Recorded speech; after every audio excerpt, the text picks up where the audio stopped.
Christmas అంటే సమాధానము, Christmas అంటే త్యాగము. దేవుడు ఈ లోకానికి వచ్చినప్పుడు ఇలా బైబిల్లో మనం చూసినట్లయితే లూకాసు వార్త 2వ అధ్యాయము ప్రియులారా మనం తీసినట్లయితే 2వ అధ్యాయము లూకాసు వార్త 10వ వచనాన్ని మనం చూసుకుందాం. 8 నుంచి చదవండి, పర్లేదు. ఆ దేశములో కొందరు గొర్రెల కాపరులు పొలములో ఉండి రాత్రి వేళ తమ మందను కాచుకుని చుండగా ప్రభువు దూత వారి యొద్దకు వచ్చి నిలిచెను. ప్రభువు మహిమ వారి చుట్టూ ప్రకాశించినందున వారి మిక్కులు భయపడిరి. అయితే ఆ దూత, భయపడకుడి, ఇదిగో ప్రజలందరికీ కలగబో మహా సంతోషకరమైన వర్తమానము నేను మీకు తెలియజేయుచున్నాను. దావీదు పట్టణమందు నేడు రక్షకుడు మీ కొరకు పుట్టి ఉన్నాడు. ఈయనే ప్రభు అయిన క్రీస్తు. హల్లెలూయా. ఈ మాటలను బట్టి చూస్తే ప్రియులారా, ఈ మాటల్లో ఏమి రాయబడి ఉందంటే, ఒకటి సంతోషకరమైన వర్తమానము, రెండోది రక్షణ ఇందులో మనకి కనిపిస్తుంది.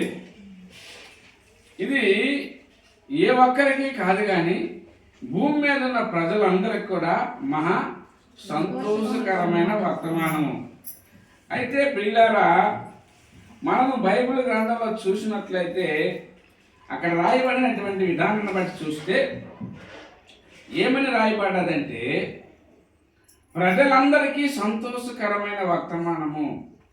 ఈ సంతోషము ఎందుకు ప్రజలకి? ఈ సంతోషం ప్రజలకు ఎందుకు? డబ్బు దొరికిందనా, లేకపోతే ఆస్తులు దొరికాయనా, లేకపోతే మేడలు మిద్దులు వచ్చాయనా? దేనికోసం ఈ సంతోషము? కానీ ప్రియులారా, యేసుక్రీస్తు ఈ లోకానికి వచ్చినప్పుడు సంతోషం ఎందుకు వచ్చిందంటే, మనమందరము పాపులమై ఉన్నాము. మనందరం కూడా పాపములోను శాపములో ఉన్నాము. బైబిల్ గ్రంథము తెలియజేస్తుంది, అందరూ పాపము చేసి దేవుని అనుగ్రహించే మహిమను పొందలేకపోతున్నారు. మీ అపరాధముల చేత మీరు సచ్చిన వారే ఉండగా క్రీస్తు యేసు ద్వారా మీరు బ్రతికించబడారని దేవుని వాక్యం సెలవిస్తుంది. కనుక ప్రియులారా, మన పాపము కొట్టివేయబడ్డది, మన శాపము కొట్టివేయబడ్డది. అందుకొరకే మనకి అందరికీ, ప్రజలందరికీ సంతోషము కలిగింది. హల్లెలూయా. చూసారా, ఇది ఎందుకు ప్రజలకి సంతోషకరమైన వర్తమానం అంటే, మనం పాపములో ఉన్నాము, మనము అపరాధముల చేత సచ్చిన వారై ఉన్నాము. కనుక యేసుక్రీస్తు ఈ లోకానికి ఎందుకు వచ్చాడు? పాపుల్ని రక్షించుటకు క్రీస్తు యేసు లోకమునికి వచ్చాను. ఆయన మన పాపములు తీశాడు కనుక మనకి సంతోషం కలిగింది. హల్లెలూయా. రక్షణ వచ్చింది మన ఆత్మకి. అర్థమైందా? లోకం అందరికి కూడా అందరూ పాపము చేసి దేవుడు అనుగ్రహించే మహిమను పొందలేకపోతున్నారు. అందరూ అన్నాడు. అక్కడ కొందరని చెప్పాడండి బైబిల్లో, అందరూ అన్నాడు. అందరూ పాపము చేసి, అందుకే అన్నాడు ఆ ప్రజలందరికీ మహా సంతోషకరమైన వర్తమానము. హల్లెలూయా. కొందరికి కాదు క్రిస్మస్ అంటే, క్రీస్తు ఎందుకు అందరి కొరకు ఈ లోకానికి వచ్చాడు. ప్రపంచము, భూమి మీద ఉన్న ప్రతి మానవుల కొరకు యేసుక్రీస్తు రక్షకుడిగా ఈ లోకానికి వచ్చాడు. అందరి పాపము చేయడానికి వచ్చాడు. అయితే ప్రియులారా, ఇందులో మనకి ఏం కనిపిస్తుందంటే, ఫస్ట్ త్యాగం కనిపిస్తుంది. త్యాగం ఏంటి పాస్టర్ గారు అంటారా? ఆయన దేవాది దేవుడు, ఆయన దేవాది దేవుడై ఉండి కూడా తన లిప్తునిగా తగ్గించుకొని మానవుల కొరకు త్యాగం చేశాడు. మానవుల కొరకు ఆ అధికారాన్ని త్యాగం చేశాడు. ఎవరతను? మహాదేవుడు. హల్లెలూయా. భూమి ఆకాశమును సృష్టించినటువంటి వాడు. భూమి లేనప్పుడు ఉన్నాడు ఆయన, ఆకాశము లేనప్పుడు ఉన్నాడు, సూర్య చంద్ర నక్షత్రాల సమస్తము లేనప్పుడు ఆయన ఆది యందు ఉన్నాడు. హల్లెలూయా. అలాంటి దేవాది దేవుడు త్యాగం చేసి నీ కొరకు, నా కొరకు, ఈ ప్రజలందరి కొరకు తన యొక్క అధికారం త్యాగం చేసి మానవుడుగా అతి రిక్తునిగా, అంటే పశువుల పాక మంచి సువాసన ఇస్తుందండి. ఎలాగుంటుంది? చాలా బ్యాడ్ స్మెల్, అంటే చాలా అసహ్యకరంగా ఉంటుంది. రుచి కంపుగా ఉంటుంది. అలాంటి పశువుల శాలలో మన కొరకు ఆయన తగ్గించుకొని ఆయన అధికారముని అంతా త్యాగం చేసి భూమి మీదకి వచ్చి ఆయన ప్రాణం కూడా చివరకు మన కొరకు త్యాగం చేశాడు. హల్లెలూయా. ఈరోజు మనందరి కొరకు ఆయన ప్రాణాన్ని త్యాగం చేశాడు. ఈరోజు మనం ఏం త్యాగం చేస్తున్నాం? జ్ఞానులు, ఇది తెలుసుకున్నటువంటి జ్ఞానులు ఏం చేశారంటే, యేసయ్య పుడతాడని తెలుసుకొని ఆ నక్షత్రముని వారు వెంబడించి మొదట చూసి అత్యానంద భరితులైనట. హల్లెలూయా. ఆ యేసు క్రీస్తుని మనము చూస్తామని ఆ చూసినప్పుడు ఆ నక్షత్రము చూసి, ఆ నక్షత్రము ఆ యేసు ఎక్కడ ఉన్నాడో చూపిస్తుందని చెప్పి వాళ్ళట ఆ నక్షత్రాన్ని చూసి ఏం చేశారట? అత్యానంద భరితులైనారు. అంటే ఆనందములో ఇంకా ఆనందము. హల్లెలూయా. నీ జీవితంలో యేసు క్రీస్తు లోకానికి వచ్చాడని ఎంత ఆనందిస్తున్నావు? ఆయన ఆరాధించడానికి మనం ఏం చేస్తామంటే ప్రియులారా, చాలా బాధపడతాం. క్రిస్మస్ చెయ్యాలా? క్రిస్మస్ చేయకపోతే అవదా? అంటే ఇక్కడ ఏమీ లేదు. క్రీస్తుని ఆరాధించడం మనం ఇంకా చేయవలసిందేముంది? ఆయన్ని వాళ్ళు ఏం చేశారంట? జ్ఞానులు వారు కలిగింది త్యాగం చేశారట. వారికి ఏం కలిగిందంట? ఆ యేసు వద్దకు వచ్చినప్పుడు వాళ్ళు ఏం త్యాగం చేశారంటే, కానుకలు ఏం తెచ్చారు? బంగారము, సాంబ్రాణి, బాలము కానుకలు అర్పించారు దేవునికి. స్తోత్రం. వారి కలిగినది అంటే ఏం చేశారంటే కానుకలు సమర్పించుకున్నారు దేవునికి. స్తోత్రం. మనము కానుకలు ఇస్తాము. ఎంత మనకి కూలిపోవాలి, దేవునికి రూపాయి ఇయ్యాల. అది కాదండి ప్రియులారా. నీ రక్షణకి డబ్బుకి నువ్వు ముడిపెట్టకూడదు. వేల కొలది వెండి బంగారు నాణ్యముల కంటే నీవిచ్చిన ధర్మశాస్త్రం నాకెంతో మేలు. హల్లెలూయా. ఒక భక్తుడు అంటున్నాడు, వేల కొలది వెండి నాణ్యాలు కూడా ఆయన రక్షణకి సరిపో, ఆయన కృపకు సరిపో. నువ్వెంత ఖర్చు పెట్టినా ఆయన కృపకు సరిపో. ఆయన ఏం చేశాడంటే ప్రియులారా, యెషయా గ్రంథంలో చెప్తున్నాడు, యేసయ్య నేను బీదలకు సువార్త ప్రకటించుటకు దేవుని ఆత్మ నాపై ఉన్నదన్నాడు. హల్లెలూయా. ప్రియులారా చూశారా, దేవుడు ఇవ్వటానికి లోకానికి వచ్చాడండి. ఎవరు అనుకుంటారు యేసుక్రీస్తు ఏమైనా మన దగ్గర తీసుకుని? కాదు. అనేకులకు సహాయం చేయడానికి భూమి మీదకి వచ్చాడు. మనం చూస్తాం క్రిస్మస్ తాత గురించి. ఆ తాత ఎలా స్టోరీ అంటే ప్రియులారా, ఆయనట అందరూ అవసరాల నిమిత్తము ఆ ఇబ్బందులు, ఇరుకులో, బాధలు, అవసరాలు ఉన్నప్పుడట వాళ్ళు ఏం చేశారంటే సీటీలట ఒక చెట్టుకి కట్టి ఎలా తీసేవారట. అవి ఆయన చూసి ఎవరెవరని చెప్పి ఆ ఇంటికి వారికి తెలియకుండా వెళ్ళి ఆ అవసరానికి తగినటువంటి సహాయం చేసేవాడట. ఎవరికి డబ్బు అవసరం, ఎవరికి ఏ అవసరం అని ఆ అవసరాలు తీర్చేవాడు. అంటే ఇవ్వటం. ప్రియులారా, యేసుక్రీస్తు మనందరి కొరకు ప్రాణం ఇచ్చాడు. యేసుక్రీస్తు మనందరి కొరకు రక్తాన్ని ఇచ్చాడు. జ్ఞానులైతే వారు ఏమిచ్చారు? బంగారము, బాలము, సాంబ్రాన్ని ఇచ్చారు. మరి ఏమిచ్చిందండి? తన గర్భం ఇచ్చింది దేవుని కొరకు, తన శరీరాన్ని సమర్పించుకున్నది, అలాగే అవమానాన్ని భరించింది, నిందన భరించింది. హల్లెలూయా! ఎంత భయంకరమైన వార్త అండి అది, అంతే కదా. కానీ దేవుని కొరకు త్యాగం చేశారు వాళ్ళు. క్రిస్మస్ అంటే త్యాగము, మనం ఇవ్వటం, మనం త్యాగం చేయాలి. హల్లెలూయా! అంతే కదండి. ఇష్టానుసారమైన వ్యర్థమైన ఖర్చులు పెడుతుంటాం. వీళ్ళారా, దేవుడు మాకు నేర్పించేది ఒకటే, ఈరోజు కాదు ఏ రోజు అని నేను చెప్తున్నాను.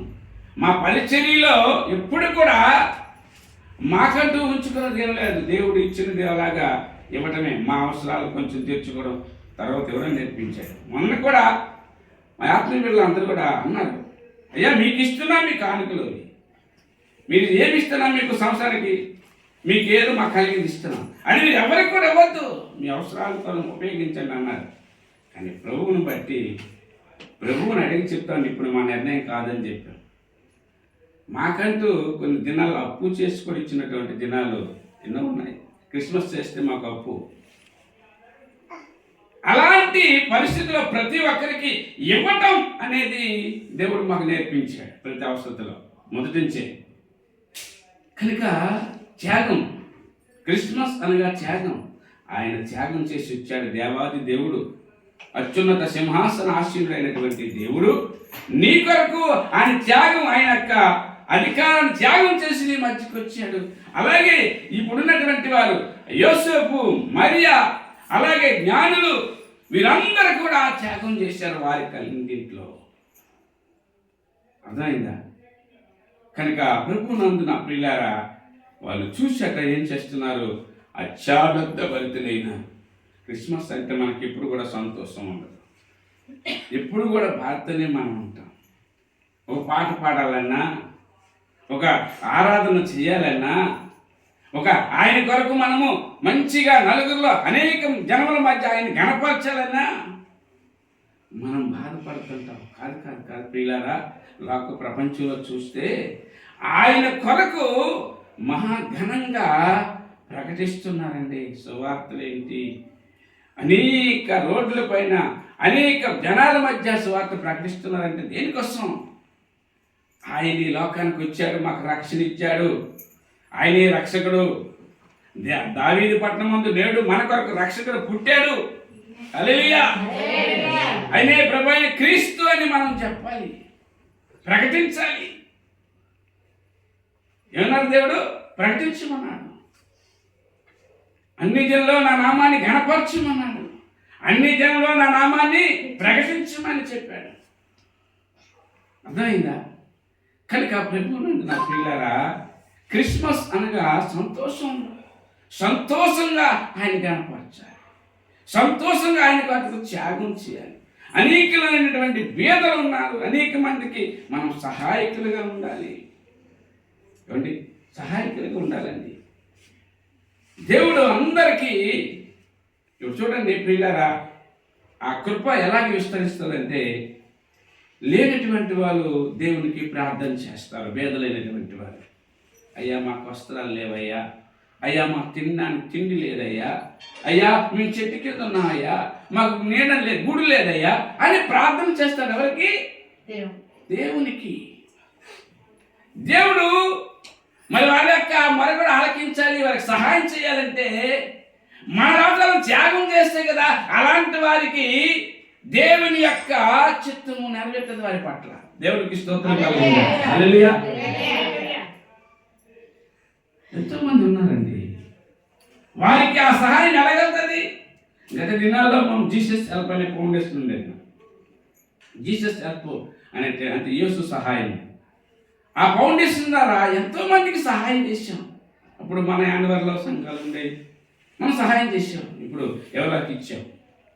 అయితే ఆ సహాయాన్ని చేయలేకపోతే మాకు చాలా బాధగా ఉంది. కానీ దేవుడు ఒకరోజు మా యొక్క ఆవేదన ఆలకించి అది నెరవేరుస్తాడు. అయితే మనము దేవుని యొక్క మాదిరి, అందుకే అపోస్తలుడైన పౌలు అంటాడు, నేను క్రీస్తు మాదిరిగా జీవించుచున్నాను, నన్ను పోలి మీరు నడుచుకోండి అన్నాడు. హల్లెలూయా! క్రీస్తు ప్రేమను చాటాలి, క్రీస్తు త్యాగాన్ని మనము కూడా జరిగించాలి. ఆయన మాటని మనం జరిగించాలి. ఆ వాక్య ప్రకారమైన జీవితాన్ని మనం జీవించాలి ప్రియులారా. కనుక వాళ్ళు చూశారు, అచ్చానున్న బలిద్ర ఎవరు? ఆ గొల్లలు చూశారు. గొల్లలు దేవుని గురించి ప్రకటిస్తున్నారు. ఏమని ప్రకటిస్తున్నారట? ఏమని ప్రకటిస్తున్నారు? ఏమని ప్రకటిస్తున్నారు గొల్లలు? నేడు రక్షకుడు మీ కొరకు పుట్టి ఉన్నాడు, ఈయనే ప్రభువైన క్రీస్తు. హల్లెలూయా. ఈరోజు నువ్వు ప్రకటించాలి. గొల్లలైన వారు వాళ్ళ గొర్రె మందలు వదిలేసి, వాళ్ళు గొర్రె మందలు త్యాగం చేసి వాళ్ళు ఏం చేశారు?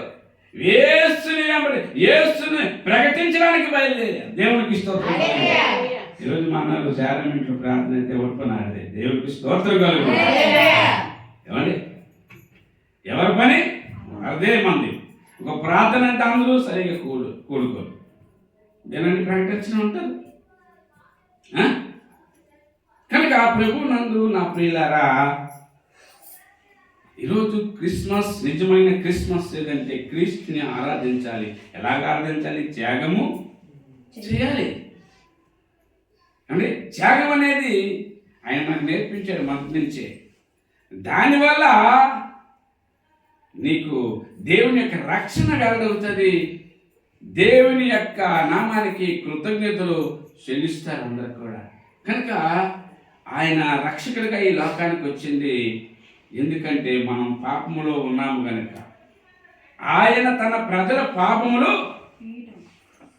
ఏంటి మోస్తాడు కనుకే ఆయన భుజం పైన ఆ భారం ఉంటుంది కనుక ఆయనకి ఏమని పేరట? యేసని పేరు పెట్టేది వలన. హల్లెలూయా. మన భారం మోయడానికి వచ్చాడు.